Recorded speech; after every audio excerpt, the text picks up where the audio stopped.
برادران اسلام السلام علیکم ورحمۃ اللہ وبرکاتہ۔ آپ تمام حضرات سے گزارش کی جاتی ہے کہ خود بھی قرآن کریم کی تلاوت، ترجمہ اور تفسیر سماعت کیجیے، اپنے عزیز و اقارب اور رشتہ دار کو بھی شیئر کیجیے تاکہ آپ اس کے ذریعے صدقہ جاریہ کے مستحق ہو جائیں۔ اعوذ باللہ من الشیطان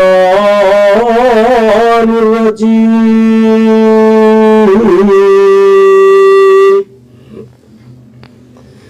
بسم اللہ الرحمن الرحیم۔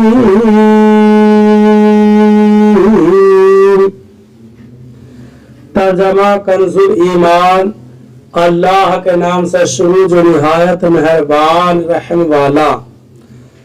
آج ہم انشاءاللہ تعالی سورہ مزمل کے مضامین اور اس کا تعارف پیش کریں گے۔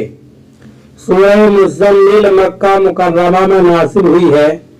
اس سورت میں 2 رکوع 20 آیتیں ہیں۔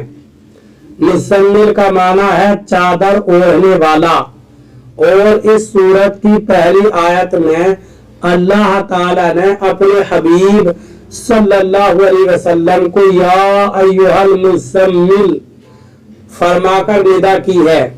اس مناسبت سے اسے سورہ مزمل کہتے ہیں۔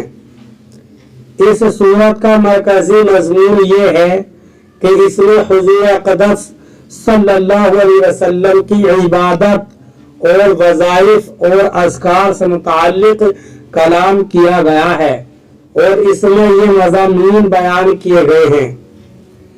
اس سورت کی ابتدا میں اللہ تعالیٰ نے اپنے حبیب صلی اللہ علیہ وسلم سے بڑے لطف و کرم والے انداز میں خطاب فرمایا، اور انہیں رات کے کچھ حصے میں اپنی عبادت کرنے، خوب ٹھہر کر قرآن مجید کی تلاوت کرنے کا حکم دیا، اور انہیں بتایا کہ ہم عنقریب آپ پر ایک انتہائی عظمت و جلالت اور قدر والا کلام نازل فرمائیں گے۔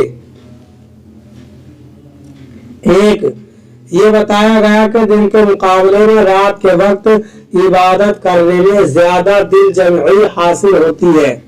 2 کافروں کی گستاخیوں پر رسول کریم صلی اللہ علیہ وسلم کو صبر کرنے کی تلقین کی گئی، اور آپ سے فرمایا گیا کہ جو لوگ آپ کو اور قرآن مجید کو جھٹلا رہے ہیں، آپ ان کی طرف سے انہیں اللہ تعالی ہی کافی ہے۔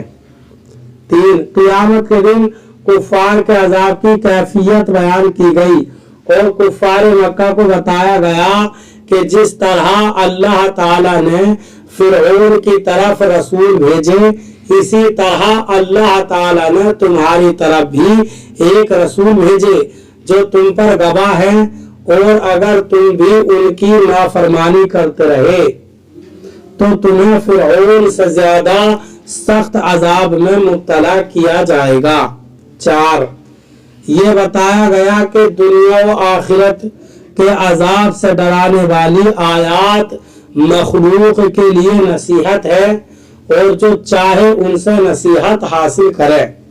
5 اس سورت کے آخر میں امت سے تہجد کی فرضیت منسوخ کر دی گئی، اور عبادت کے معاملے میں آسانی فرما دی گئی۔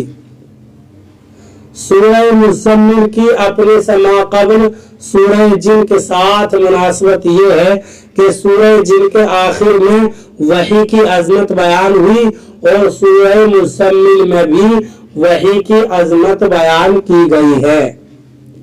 اللہ تبارک و تعالی ہمیں قرآن کریم پر صحیح معنی میں عمل کی توفیق عطا فرمائے، آمین۔